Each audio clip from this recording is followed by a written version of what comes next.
এই গণহত্যাকে আমি ৭১-এর সঙ্গে মিলাবো? আমার এত বড় দুঃসাহস! একটা জনযুদ্ধ, ৯ মাসের একটা সশস্ত্র সংগ্রাম, সেটির সঙ্গে আমি ২৪ আন্দোলনকে মিলাবো? অবশ্যই ২৪ আন্দোলন ছিল, একটা অভ্যুত্থান হয়েছে। আচ্ছা, এটা কে মিলাচ্ছে ভাই? কিন্তু আমি বলি, এটা আপনি বলেন, সমস্যা নেই, এটা মিলানো হয়েছে। না, আপনারা বারবার আপনি ৭১ কেন মিলাচ্ছেন? আমি মিলাবো কেন? আমি কেন মিলাবো? আপনি তো এই পয়েন্টটা দিচ্ছেন। কখন বললাম? আমরা কখন বললাম?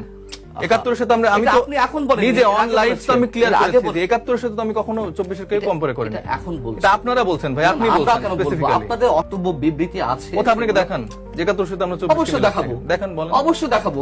কোথায় আমাকে সময় দেন, আমি ভুলভাল মিথ্যা কথা কেন প্রচার করেন? না, মিথ্যা সাংবাদিকতা এই যে ট্যাগ দিচ্ছেন না, আমি সব কথা খালি ট্যাগ ট্যাগ করেন ভাই। আপনারা সত্যটা বলেন। আপনি অনেক ধরনের কথা বলে বারবার খালি ট্যাগ ট্যাগ। আপনি অনেক ধরনের অপশন, আপনাকে আমি পার্সোনালি অ্যাটাক করিনি।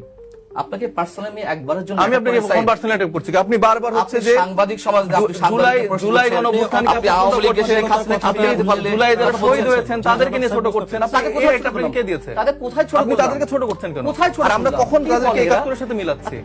এরা কি বলে? আমি কোথায় ছোট করলাম? ২৪ যারা নিহত হয়েছে